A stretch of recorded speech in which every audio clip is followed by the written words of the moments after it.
All right, there she is, the lady of the hour. Gee whiz, I've been waiting all night for this pink supermoon diva to make an appearance, and my goodness, she has just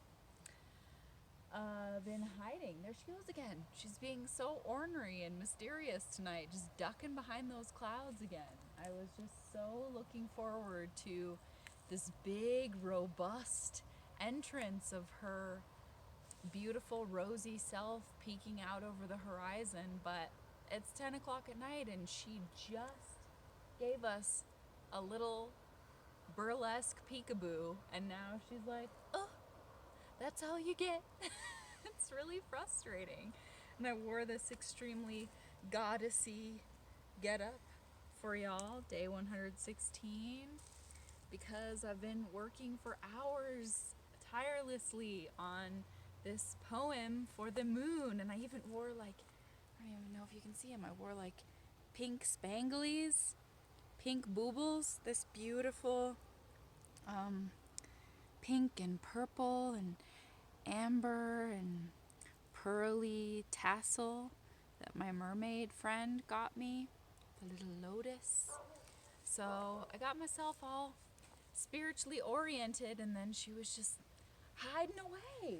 But sometimes it'd be that way. So, let's see what I'm doing over here a little bit. So naturally, I brought out my moon water. I like to bless this under all the full moons that I can, that I remember to do so. And this is a super moon, so it should be extra supercharged like gummy berry juice. I did notice in the many hours I've been waiting for this moon to say, what's up, that the animals are going nuts. And sometimes they say that's just a myth, but I don't feel like it is. I feel like the birds were like, and there's some creature out in the fields. I made my boo come be my videographer because there's some such aminal out there going, and I don't know what makes that sound, but I ain't aiming to find out. I'm in no position to find out. And of course, I brought my beautiful wand, which is made from a full moon, Friday the 13th branch, cut very ceremoniously off this very apple tree, which I've made many poetic Teal's the real deal appearances in front of, but it also has many, many boobles and baubles and accoutrements. I've busted this gal out a couple times, I believe, but you know, this is how I juju. This is how I soak up what I do, and how I sort of praise the essence and the power and the presence of the moon. So I sort of like to just aim it right up there, get a good parallel connection, and just charge it right up. You can feel it. It's like a battery. You can feel it. So I brought out those special things, and I'll just get right to it because it's been a long night of waiting for that tiny little glimmer that we just got, and we're still getting some kind of power. Hopefully you can see me here. But yeah, before it gets to be the witching hour, let me give you some poetry if I can even read it. It's a little bit of a struggle. There we go. You can sort of do that. Sorry, I'm ruining the fashion of the moment, but you know, it's cold. What are you gonna do?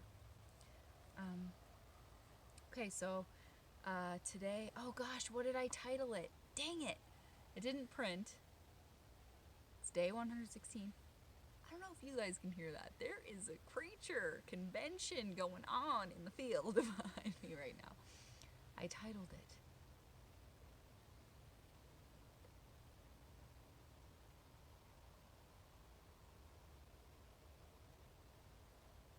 I'll put the right title in the description. but I believe it was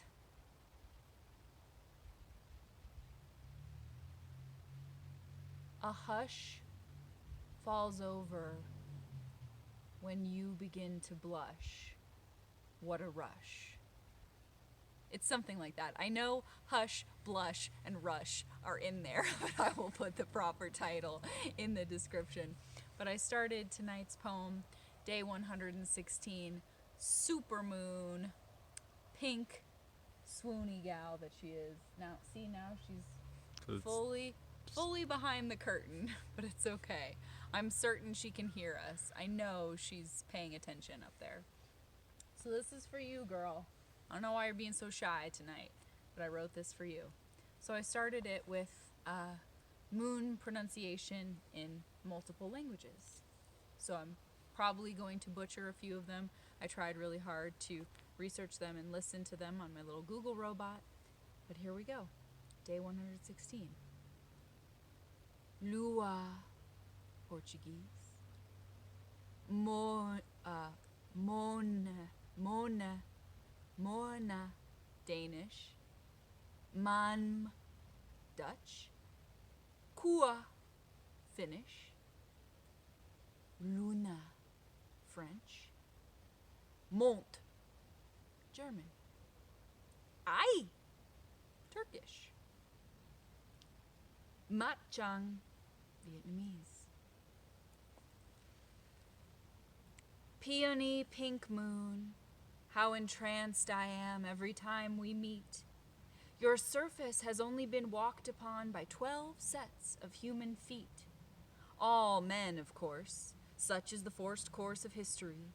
You have quakes beneath the layers of your ever-changing face.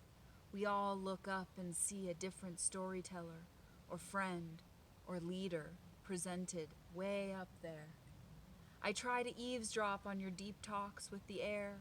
I stare, daring to hope I'm worthy of your magical approval. You are an expert in the removal of unneeded weight. Your impact is so great, and I always take the bait for your undeniable pull. They call you wolf, strawberry, sturgeon, worm, turn, cycle to pink, flower, worship the warm months, then nestle in for corn, hunters, beaver, and cold moon. Hold fast, heat the room with a sacred fire. We tire of the darkness and long for the light, but these long nights teach us appreciation for the spring butterfly's flight. Lovers' passions ignite on your cue. Without speaking a word, you preserve ancient lessons about what next to do. The flow, the ebb, the waxing, the waning, the way through. Some words we poeticize about you are myth, and some are true. With no care for the law of man or raising your hand for a singular opinion, you somehow make so many of us small earth beings simply believe. We perceive you to be a perfect circle, but you are more like an elongated lemon, oblong in your miraculous spinning through heaven. We've cluttered your clean living space with a variety of trinkets, including human waste. We trace everything back to ourselves, so the astronauts couldn't help but leave a thing or two, or 12. The variety is strange indeed. A family portrait for some exterior decoration, a commemoration of human sentiment left on your seemingly sentient skin, full of human greetings, hoping to begin a dialogue with the unknown. Many American flags planted as though to claim you as something we can own. Also distributed in your ephemeral zone, the ashes of a space geologist, Eugene Shoemaker, who wouldn't get the opportunity to see you, Luna, to take your wonders in or feel your gentle turn. So his urn was left up there with you, along with a quote from Romeo and Juliet attached. And when he shall die, take him and cut him out in little stars, and he will make the face of heaven so fine that all the world will be in love with night and pay no worship to the garish sun. Of course, just for fun, these space travelers also gifted you some golf balls, a vulgar sketch by Andy Warhol, an olive branch in greatest hopes of peace for all, as well as a hawk feather and a hammer used to prove Galileo correct in his theory of gravity's equal pull, and the fact that without atmosphere, The items would do a synchronized fall. They did so in perfect equal time, demonstrating that Galileo had quite the advanced mind. Other human traces left behind are in the form of footprints, or rather, space boot prints, and one of the astronaut's daughter's initials imprinted infinitely with no wind to change the proverbial hands in wet cement of human sentiment. Tonight you are intent on change and resetting these vital lessons we keep forgetting. Upon your always epic rising and setting, your face is ever changing in expression and even gender. Sometimes you are furious and disappointed in us, but more often you are understanding and tender. You are an expert covert message sender. You render even mighty men humble, stumbling in their marching when they glimpse the arching curves of your pure and purposeful dance. You enhance our understanding of anger, release, the joy of feasts, the goal of peace, and of course, romance. You stir the pot of fate and chance, and when we howl at you, oh, oh, we communicate what within us is truly free. Your scientific sectors have been named by your worshippers: the sea of nectar, the sea of clouds, the sea of humors, the ocean of storms, the sea of cold, the sea of crises, the sea of showers, the sea of fertility, the sea of tranquility, and the sea of serenity. When reading the intricacy of palm lines, your cosmic influence is defined by the small mound under the pinky and is linked to trusting subjective information and following imagination. You know secrets of creation. Your winking eye is an invitation to pry open the veils and see what the deeper sides entail. I try hard to follow your embedded trails. Beneath your glow, I have come to know myself in my woman form, respected the power of many a storm, given holy ceremonies to my womb, watched new buds bloom, made love, and wailed in human aching. Yours is a symbol of wise ways displayed in secret and in plain sight, but always ripe and bright for the taking. We are an immeasurable circle in the making. I know the shaking leaves and scented breezes are singing love songs, hoping it pleases you deeply. I have prayed to you out loud and discreetly. My wand reaches to you sweetly and with perpetually saturated hope.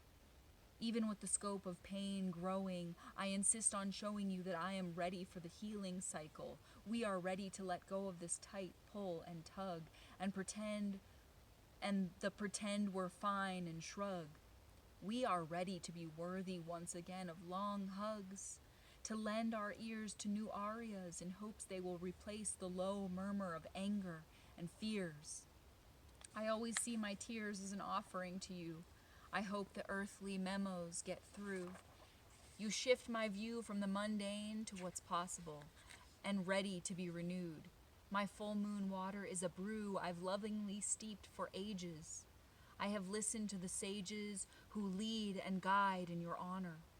I don't know that many people think about the fact that without you having all our backs, we'd all be goners. The longer you are with us, it seems your power only grows. All that has been told to you in confidence, only your ancient soul knows. The glow of your halos and rare coronae have been more soul-soothing than even I, as a poet, could possibly say. We humans and the animal kin around us get carried away by the electromagnetic impacts of your robust lust, hunt, and make a fuss-inducing perigees and apogees. You squeeze from us our hidden desires and show your influence inside crackling fires, tired eyelids, palm slid into palm in the calm of your watchful eyes, surprise spring snows, oceanic horizons aglow, and have more in store for us than even the most intelligent among us could know. You orbit this place we call our home every 27.33 days and make quivering lips meet and sparkling eyes greet and porch swings sway along the way. We obey your unwritten wishes and imagine dishes running off with spoons as cows leap over you humming lullaby tunes. You have your highly charged hands in on a card game in Black Hawk, the flight pattern of a soaring hawk, a masterpiece being scribbled in chalk, and the pulling of telling runes. You make us bleed in our necessary cycles, and rightfully you make us all swoon.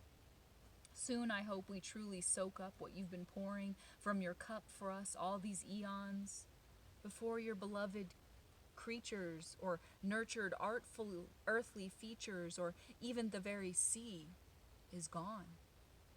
I look to you and feel more strong in my efforts to prolong this thrilling quadrille. Be still, my poet's pounding chest. I meet the challenge of your tests and thank you when I'm able to calm myself in healing rest. My wee moon journals put it best when describing how you affect each moment as you crest above the hills, spilling your light and then dip down under them again after your night shift. Action supports effort. Affection strains change. Power favors impression. Expression favors expansion. Power enhances expression. Power strains freedom. Power enhances affection. Affection supports freedom. Like a fumbling nervous date, I offer you a spring corsage. Here you go. Like a fumbling nervous date, I offer you a spring corsage. The stars are your forever entourage, the telling visage of your many, many faces. Your shine traces the artistry along this tapestry of earthbound wonders, revealing all the beautiful purpose upon her surface and the mysteries within the layers nestled just under what can be seen. You are with me in my poetry, my miraculously preserved whimsy, and of course, my dreams. So that's my little love ditty to the moon. I'm gonna just get brave and show you my real outfit here real quick because I feel like I'm all bundled like a babushka. I'm all babushka'd, and here she is dancing the mamushka. She's here for us for just a moment. So, hey moon, would you go to prom with me? Please. I've been waiting so long to ask you. Oh, I think she said yes. Yes, I'm so excited.